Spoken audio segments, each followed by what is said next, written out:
আয়ুষী, তুই কি এখানে ঝগড়া করতে এসেছিস? না না, আমি জানি যে যখন বিজয়া করা হয় তখন ছোটরা গুরুজনদের প্রণাম করে। তুই তুই প্রণাম করেছিস আমার বাবাকে? ও আই এম সরি, আমি এখন করে নিচ্ছি।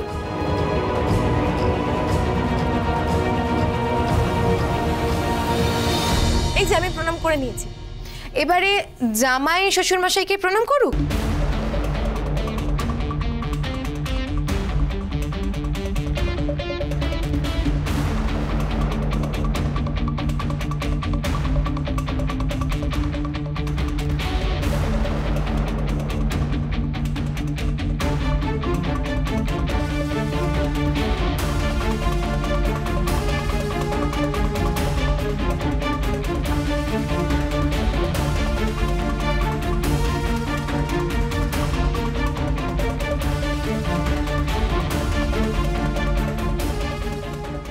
নিশ্চয়ই করবে, কেন করবে না?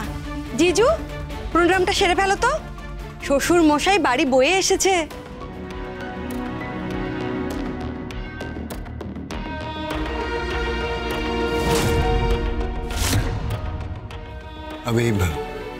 আমি আপনাকে প্রণাম করছি না, আমি আমার শ্বশুর মশাইকেও প্রণাম করছি না। আমি আপনার সাথে টটিনির যে সম্পর্কটা আছে সেটাকে প্রণাম করছি।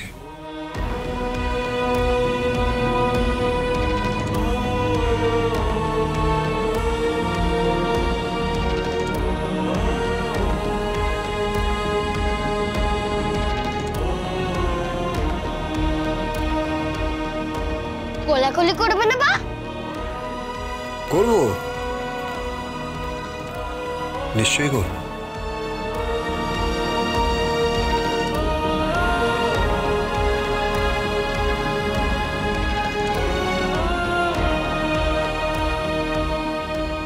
হঠাৎ আপনার এই বাড়িতে আসাটা অদ্ভুত লাগছে আমার।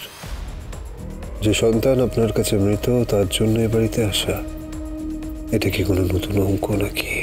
তুমি কিন্তু ভদ্রতার সীমা ছাড়িয়ে যাচ্ছ। কোনো প্রবলেম নাকি? না না, কোনো প্রবলেম নেই। তোমরা সবাই প্লিজ বসো না, প্লিজ। হ্যাঁ হ্যাঁ, তোমরা বসো বসো, আমি এক্ষুনি তোমাদের জন্য মিষ্টি নিয়ে আসছি। মিষ্টি খাবে তো? ইমা না, আগে তো ধান দুর্বা দিয়ে আশীর্বাদ করতে হয়। মামি, ধান দুর্বা কোথায়? না মা, তোমাকে আর আনতে যেতে হবে না, আমি গিয়ে নিয়ে আসছি। না মামি, তুমি বসো, আমি যাচ্ছি। বসো। আস্তে। টটিনি, তোদের ছেলে মেয়েগুলোকে সত্যি ভালো মানুষ করেছিস। কেন, আমরা কি মানুষ হইনি নাকি? হ্যাঁ, কথা শুনে তো তাই মনে হচ্ছে। এটা ফ্যাক্ট যে তোরা প্রপারলি মানুষ হোসনি।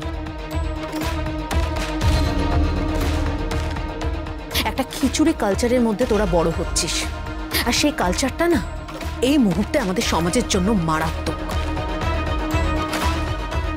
বাঙালিদের মধ্যে একটা খিচুড়ি কালচার।